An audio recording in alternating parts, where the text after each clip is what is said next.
boleh tahu ini dengan Bapak siapa? Rizal. Ya baik Pak Rizal, izin pertanyaan. Nah,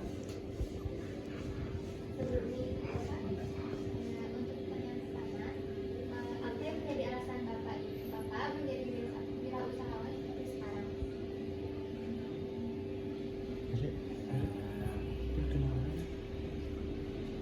jadi awalnya itu kenapa berwirausaha? Karena saya dari kecil itu saya nggak tinggal sama orang tua. Kebetulan partner saya juga sama, beliau sudah ditinggalkan oleh orang tua tuh dari kecil, yatim piatu. Saya tuh tumbuh besar sama nenek. Nah, terus orang tua saya tuh beda rumah awalnya gitulah. Jadi mungkin berasa tuh dari mulai semenjak SMP saya mulai kayak nyobain jualan t-shirt, bikin kayak gitulah. SMA sama saya bikin t-shirt dan lain sebagainya. Dulu awalnya menyukai dagang. Nah, beranjak lebih dewasa lagi saya bisa jual beli motor, jual beli mobil. Cuman kalau kenapa sekarang saya beralih ke F&B, karena nggak tahu ya, karena mungkin karena passion saya senangnya masak. Nah, berawal dari situ. Awalnya saya sama partner itu berbeda.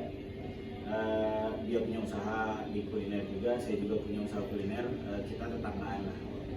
Sampai akhirnya kita memutuskan untuk sama-sama kerjasama. Dari mulai 2016 kita mulai usaha. Ya mungkin basicnya latar belakang kita kurang lebih mungkin sama. Jadi kita juga belajar usaha karena belajar juga nggak yang kita sekolah bisnis, nggak yang sekolah dan sebagainya. Saya nggak beres. Saya kuliah di STPB NI, saya nggak beres. Saya terus pindah ke Widya Tama, saya nggak beres. Kalau partner alhamdulillah beres. Cuman dia sekolahnya di teknik apa ya, saya lupa. Pokoknya dia teknik kelistrikan, pokoknya dia masalah teknik elektro gitu kalau masalah. Cuman nggak tahu lah, dia juga passionnya itu. Ya salah satunya kenapa saya berwirausaha ya, memang dari kecil udah terdidiknya secara tidak langsung lebih memilih usaha dibandingkan bekerja. Paling itu sih.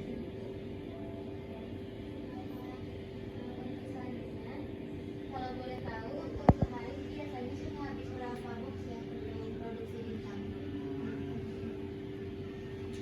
Kalau hitungan box pack ya,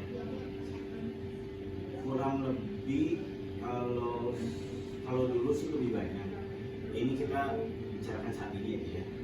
Saat ini kurang lebih mungkin 100 kilo ayam, 100 kilo ayam per hari. Kurang lebih mungkin bisa nyampe 200 pack lebih, isinya 24 atau 30. 200 pack lebihan. Sejak kapan Bapak memulai usaha berjualan? Saya berjualan di Musam mulai dari 2016. Tapi sebelumnya juga kita sempat berjualan kuliner juga, cuman belum bisa. Nah, cuman kalau di Musam ini kita berjualan dari 2016, berawal dari kaki lima, kedai tendangan kayak gitu lah.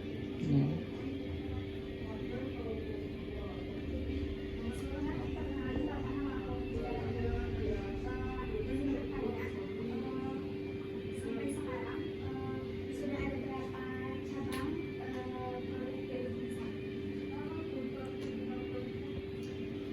Kalau untuk produk Dewi Dimsum tersendiri, kalau di Bandung ada 2 yang ikut ke kita jadi reseller.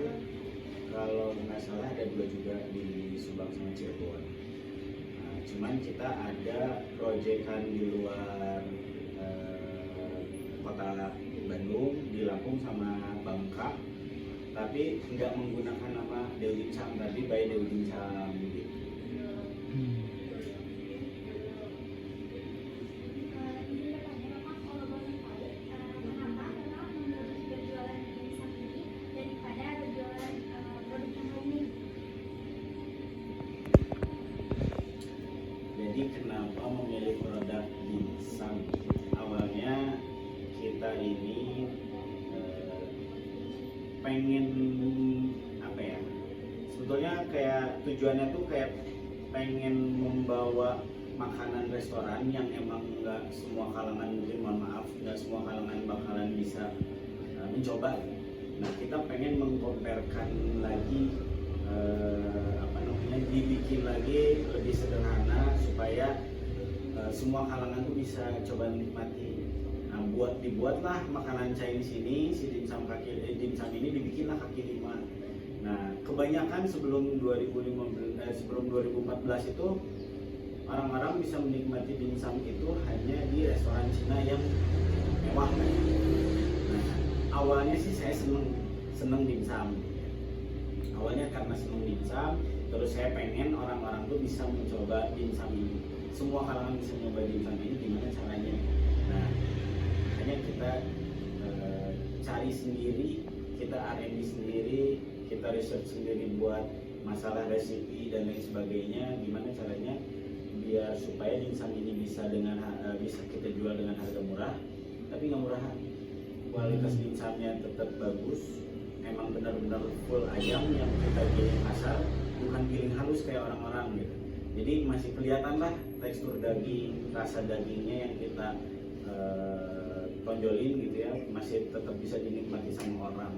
Awalnya sih dari situ, berawal dari suka, saya coba pengen bikin makanan yang lebih sederhana di kaki lima kayak gitu, biar semua orang bisa nyobain. Baik, terus kan dengan perkembangan zaman gitu ya Bapak.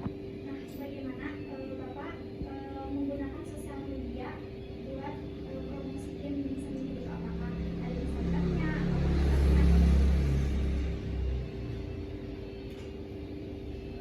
Alhamdulillah dulu 2016 tuh belum ada tuh vlogger ya.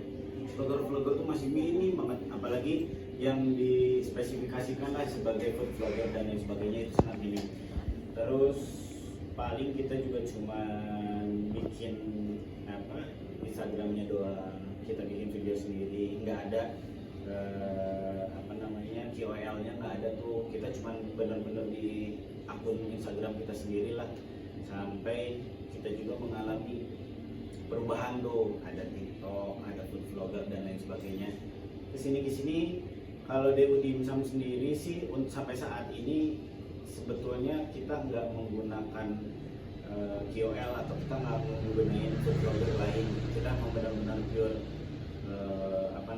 kita iklankan sendiri di Instagram, tapi nggak pakai ads ya. Jadi bertumbuhnya Dewi Dimsum itu sebetulnya benar-benar natural. Nah, baru terakhir kemarin kebetulan emang partner kami juga adalah selebgram Bekasi, ada Leo tuh. Kebetulan jadi kasarnya dia tuh seneng dimsum kita dan rencananya katanya mau buka juga dimsum di Bekasi. Gitu. Kebetulan ayam kampusnya sama saya juga.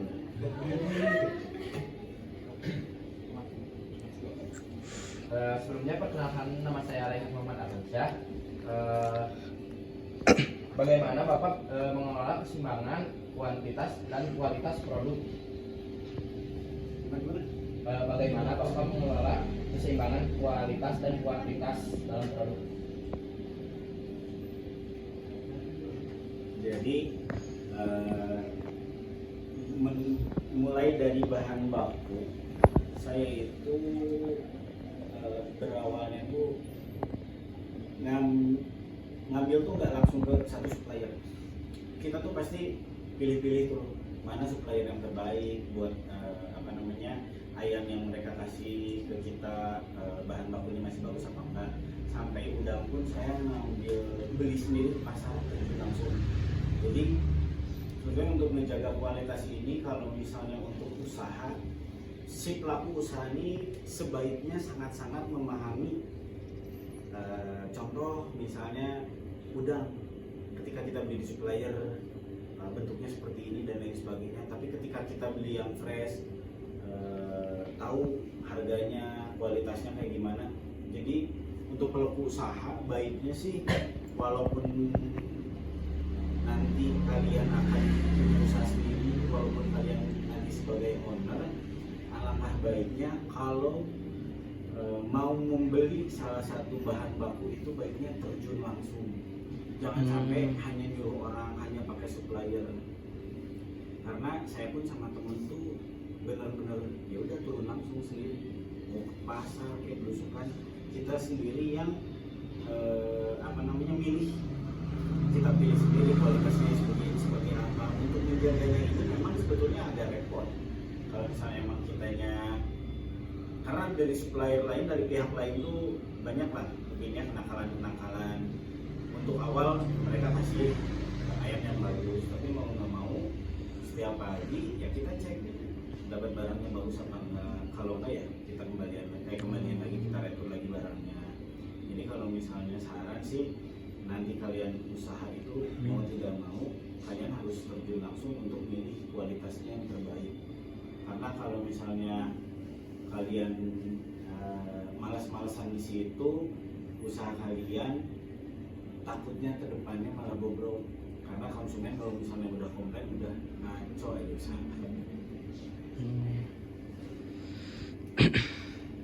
Bagaimana Bapak menanggapi tren atau perubahan pada industri?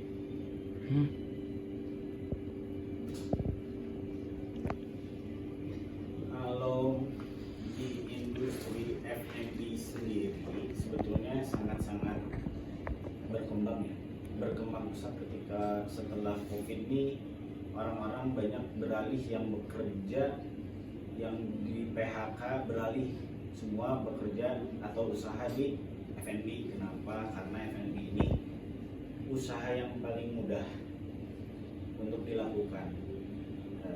Beda dengan hal-halnya usaha, misal contoh material, kita harus belajar lagi bahan-bahannya dan lain sebagainya. Tapi F&B ini adalah usaha yang paling mudah untuk kita buat, untuk kita tiru. Jadi untuk mengatasi perkembangan ini tuh sebetulnya mudah nggak mudah sih ya. Karena kalau di industri makanan ini kita mau nggak mau ya harus mengikuti perkembangan, kita harus mengikuti trennya seperti apa. Kalau nggak ya kita bakalan keterbelakang. Mungkin di industri lain seperti clothingan kayak gitu juga sama, pasti mengikuti untuk desainnya, desain baju dan lain sebagainya. Sekarang juga banyak perubahan. Jadi mau nggak mau ya kita benar-benar harus mengikuti perkembangan, entah itu makanan, entah usaha lain juga. Mungkin dari clothing juga mengikuti juga. Kita ini juga mesti banyak cari pengetahuannya lah di situ. Contoh dimsum sebetulnya otentiknya dari Hongkongnya sendiri tuh nggak ada dimsum yang dalamnya mozzarella. Tapi karena sekarang masuklah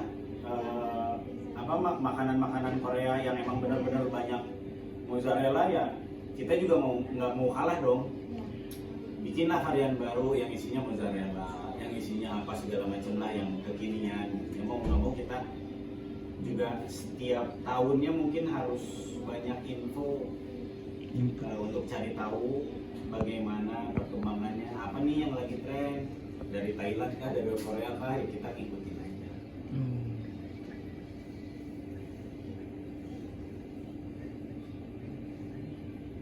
Bagaimana Bapak beradaptasi dengan teknologi baru dalam penjualan?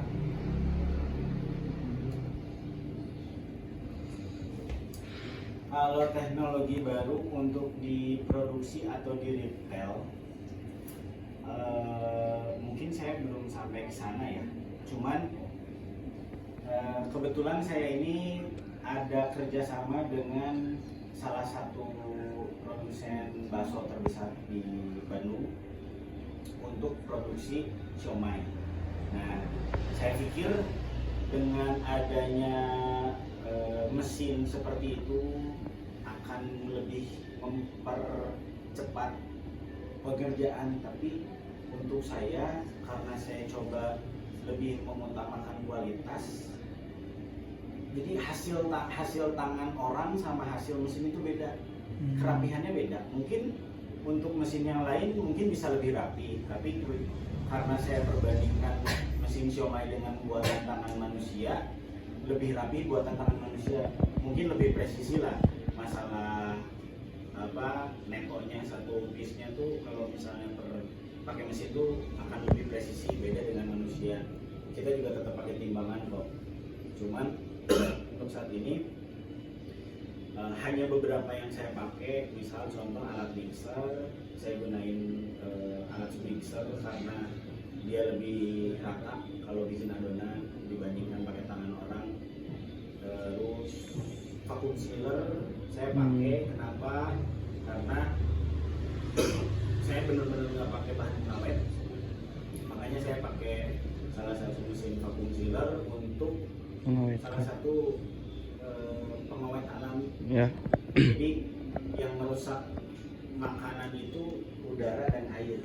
Nah, ayam ini salah satu yang pertama protein paling tinggi dibanding dengan daging sapi, ikan dan lain sebagainya. Ayam ini dada ayam ini protein yang paling tinggi. Jadi kalau bahan baku proteinnya tinggi itu lebih mudah rusak. Jadi mau nggak mau kenapa pakai vacuum sealer, supaya tidak ada kandungan air dan udara yang merusak.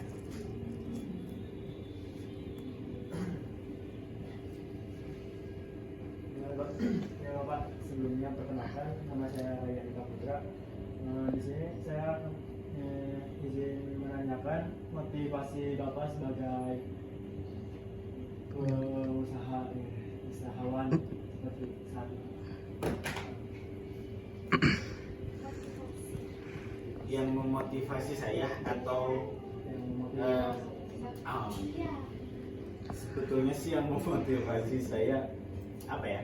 Jadi dulu waktu saya SMA tuh sebetulnya alhamdulillah nggak kekurangan uang.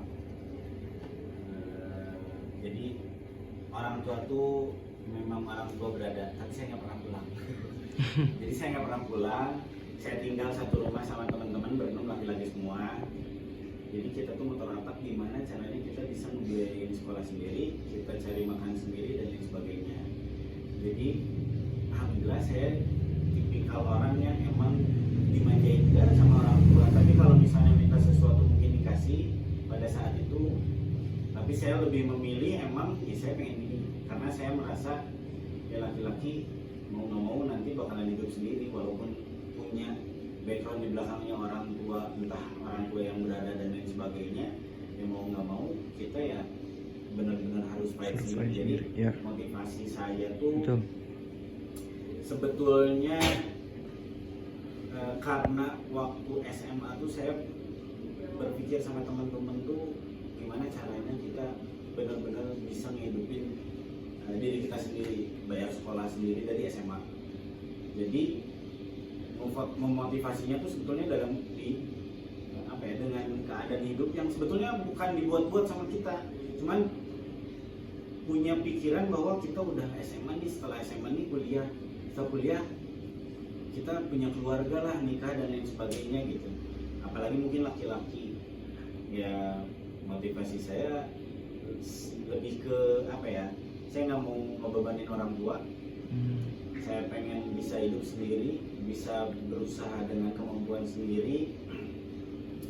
Terus mungkin tuntutan untuk lebih ke laki-laki kali ya, suatu saat nanti punya anak dan istri. Ya itu motivasi terbesar saya ya keluarga.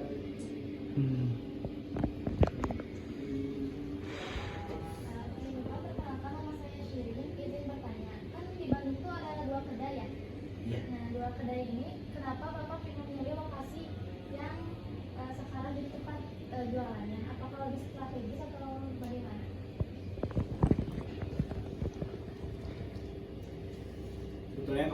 lagi ya, kalau misalnya rezeki itu ya terus sama Allah.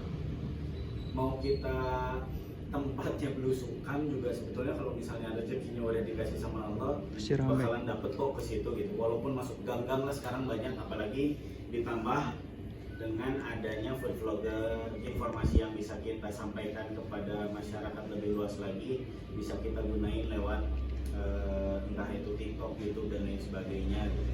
Banyak media sosial yang bisa kita pakai lah, cuman saya berpikir tetap bahwa tempat itu menentukan prestasi. Jadi kalau saya sih lebih seneng cari tempat yang lebih strategis, tempat yang nyaman gitu ya. Kenapa di Jalan Haji Wasit? Karena dulu sebelum adanya Lengkong, salah satu wisata kuliner malam itu di daerah Jepun. Iya. Makanya saya lebih milih tempat di situ. Yang kedua, kenapa di Lengkong? Ya karena memang menjadi Street tempat wisata malam juga kan, di street juga gitu. Nah, saya memilih itu ya karena memang tempatnya strategis dan untuk jadi tujuan banyak orang. Akan lebih alot mungkin ya kalau misalnya kita benar-benar ya udah belusukan juga nggak masalah, tapi bakalan lebih alot, bukan berarti tidak mungkin.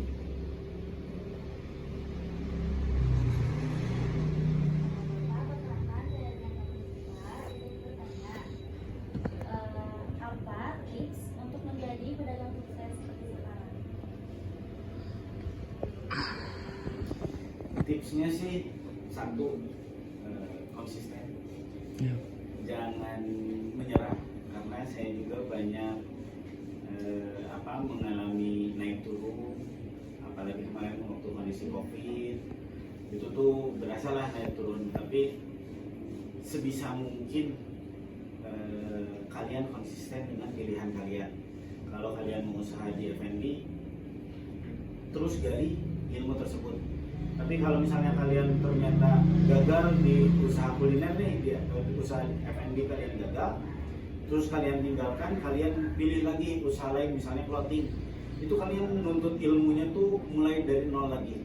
Sayang ilmu yang udah kalian dapet ini di kuliner. Jadi tipsnya sih fokus, kalian konsisten, kalian jangan mudah nyerah ketika nanti menemukan masalah.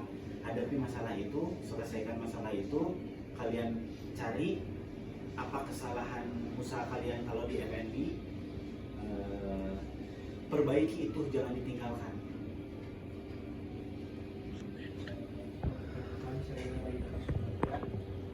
Tadi setelah mendengar cerita Bapak luar biasa ya, dari zaman sekolah udah mulai berdagang. Nah, tapi pernah nggak sih Bapak mengalami kegagalan nih? Lalu bagaimana Bapak mengatasinya? Jadi bangkit lagi ke depan. Jadi tadi saya juga udah nyampein ya, saya pernah di clothing juga, saya pernah jual beli motor, juga pernah jual beli mobil. Kenapa milih F&B? Karena lebih ke saya senang masak, passion saya di sini. Terus kegagalannya pun banyak yang saya alami. Jadi dulu nggak langsung dibincang nih, banyak tuh naik turun. Dulu 2009 sempat mau kopi, tapi belum ramai tuh kopi pinggir jalan yang sekarang, coffee shop sekarang. Saya tuh dulu 2009 udah mau bikin, tapi karena masih bandelan, jadi saya nggak jadi bikinnya. Terus saya berjualan kuliner, jatuh.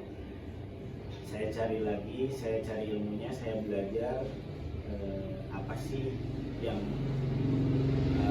mudah diterima dengan orang banyak, apa sih kebutuhan orang-orang ini.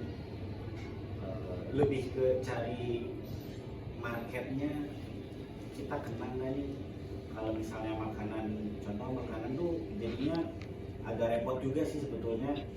Banyak yang contoh kita pengen bikin kayak pepper lunch, tapi bikin kaki lima. Ini tuh nggak semua orang suka. Tapi kita berpikir, pelaku usaha ini berpikir bahwa oh ini enak. Makanan tuh enak aja tuh nggak bisa bakalan jadi laku. Nggak semua orang bakalan suka. Nah jadi kita lebih harus memikirkan lagi, mempermudah cara buatnya, cara menjualnya seperti apa. Ketika jatuh, kalian jangan menyerah, ya udahlah tinggalin ganti produk lain, tapi lebih ke kalian pikirin dulu sebelum kalian usaha produknya apa. Ketika gagal, kalian kan ada melewati dulu tuh research and development. Ketika sudah jadi, resipi yang kalian buat sudah jadi, sebisa mungkin kalian tuh sebarin dulu ke teman-teman dekat lah, jualan online dulu lah, keterima enggak sama lidah teman-teman atau tetangga, baru beranikan diri buat buka kedai, beranikan diri lagi naik lagi untuk jadi produsen atau supplier makanan tersebut. Nah, jadi ketika jatuh itu ya kembali lagi tadi, jangan mudah menyerah, kalian terus gali. Belum tentu kalian bikin satu produk itu langsung jadi dan langsung bagus. Saya yakin sih akan melalui proses yang agak lumayan panjang, tapi itu pengetahuan yang baik buat kalian. Jadi ketika usaha nanti ya dirasakan, dipelajari, dinikmati, walaupun gagal dalam usaha, belajar lagi, bangkit lagi, perbaiki, buat lagi yang lebih baik dari versi sebelumnya.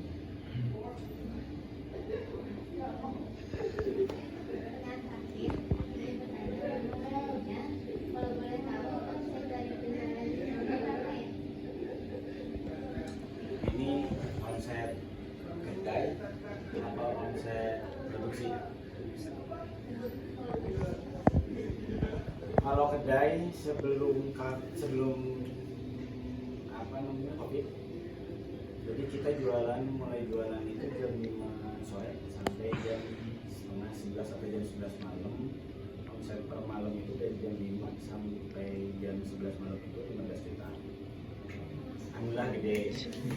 Kalau produksi sebetulnya lebih besar lagi karena kita kan supply ke reseller, jadi ada yang beberapa keluar kota dan lain sebagainya. Tentunya sih seminggu itu bisa 1.200 pack berarti. Kalau 1.000 pack aja seminggu berarti udah 6 juta ya. 60 deh, salah ya.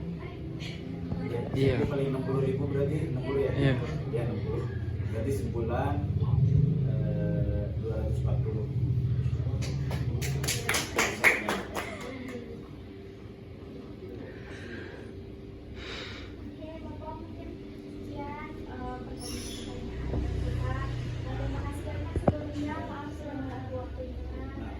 Semoga kedatangan kita berkenan, tidak merepotkan, walaupun pasti merepotkan. Enggak santai. Ini saya juga maafin nggak nyembuhin karena mendadak juga ya. Tadinya mau Sabtu ya, tapi sama dia ada sepeda lain tadinya pulang sekolah sekarang. Terima kasih banyak. Iya, sama-sama. Assalamualaikum warahmatullahi wabarakatuh. Waalaikumsalam warahmatullahi wabarakatuh. Baik.